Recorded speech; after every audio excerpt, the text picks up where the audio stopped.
listening to another TCG short. Jace, you have 10 minutes. Your time starts now. I love this on the clock business, and I love that I'm already wasting it.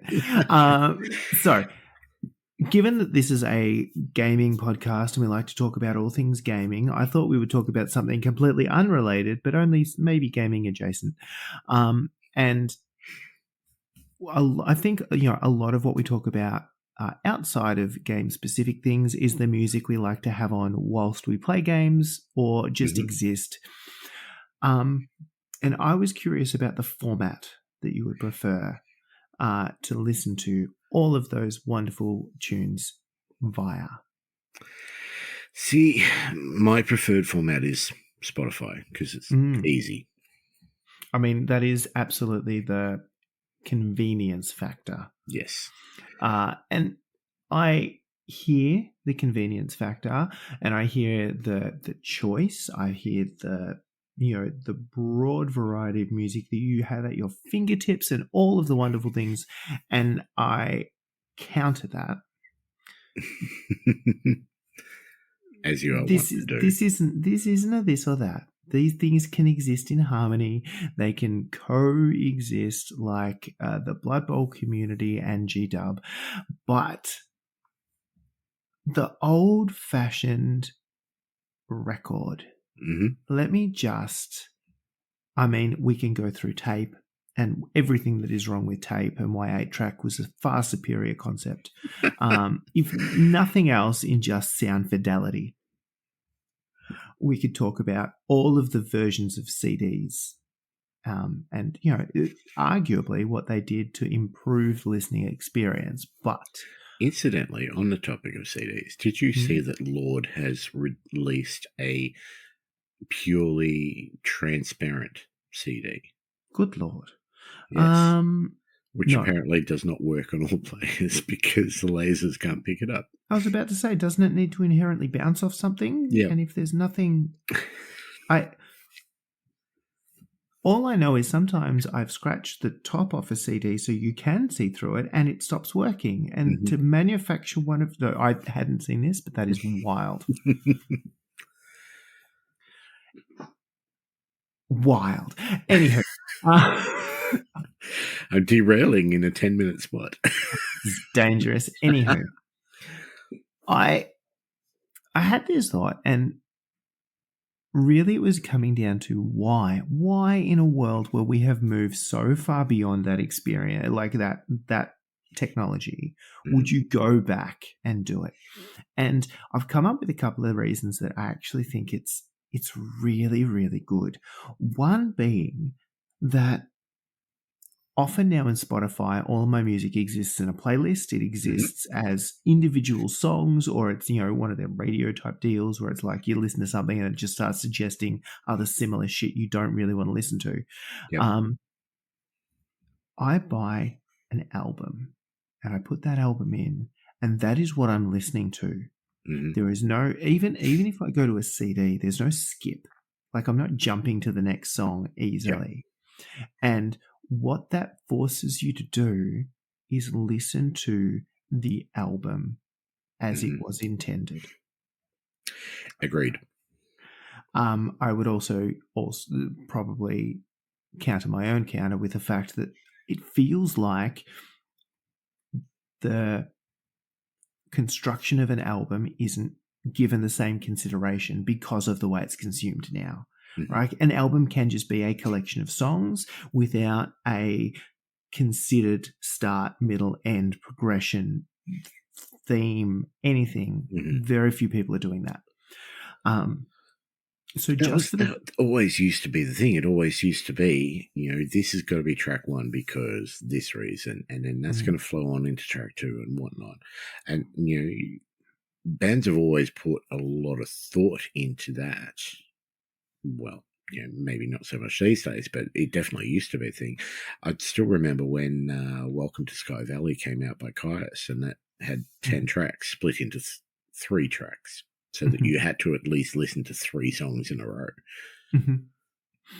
I mean, even going back to classics, like I grabbed Queen's A Night at the Opera, Mm-hmm. And it is the first time that I had listened to that album start to end, and you're like, holy shit, these songs actually do follow on from one another. Like there is this intentional kind of progression throughout the entire album that I never knew about. And you're never going to know about because you're never going to listen to it in any other format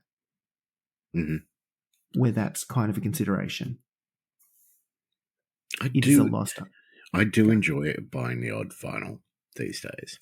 I try and limit myself because I could get carried away and buy too many. Mm-hmm. But I don't listen to them as much because, No. I mean, it's hard work. It is hard work. You have to get up and turn it over halfway through. And oh my God, they're not long. Yeah, side of vinyl, it is not like you feel like you're getting up a lot. Yes.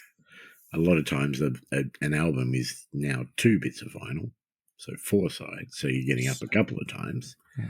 And I will just also say that the idea of having a disc that has side 3 on it upsets me. Yes. It's not. It's disc 2, side A. Stop it. Anywho, but I think that inconvenience comes with a lot of things that were lost. Equally, I would also suggest that music in all its formats now, one of the things that has progressed as technology has improved is the ability for the music to handle the surrounding environment without crapping itself. So, going from this concept of, and the thing I actually really like about vinyl is that even in a world of shock stabilized turntables and stuff, it requires a relatively stable environment where kids aren't running around and jumping and throwing things and shit. Yep. Yes, it certainly does. And I think what that does is creates an environment where you actually sit down and listen to the music, not just have it on. Yes. Agreed. And that's, I'm as guilty as anyone for doing this because there's a lot of time I just have music on in the background. But, I remember buying albums way back when and getting all excited about the, new whatever album and taking it into my room and sitting down and turning the lights off, reading through the lyric book. And it was an experience back then. It's less so now. Yeah, it just kind of exists in an already super hectic day. It's just an extra layer of stimuli that, and if I think about, all the times I listen to music when I do something, I drop in and out of listening versus doing the thing that I'm doing because obviously I can't concentrate on 2 things at once. That's insanity. And so what I'm doing is not concentrating on the music part of that for at least some of it. And so this idea of you actually have to kind of sit down and listen to the thing, and that's what you're doing. Like, you're not doing 14 other things. It's fucking wild in this day and age. But given a good album, just so rewarding. Oh my God. And the things that you don't hear when you're doing other things, like, and arguably a good set of headphones goes a very long way for this. But like, if you're actually listening to music and not doing 8 billion other things, you hear a lot of subtlety, you hear a lot of, extra tracks and layers and stuff that you just would gloss over because it's not screaming at you, even if the music is actually literally screaming at you. Yes.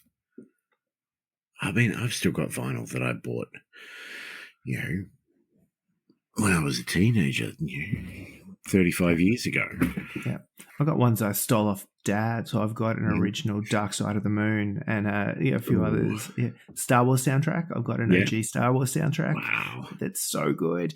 And again, you're not hearing it in the way that it's intended if you do it via literally any other media, and just concentrating on that one thing and appreciating that one thing and enjoying that one thing and taking that as a time to just focus on that and just exist in that. Like, oh my God, the well-being aspect of not just injecting another stimulus into your brain that's already fried.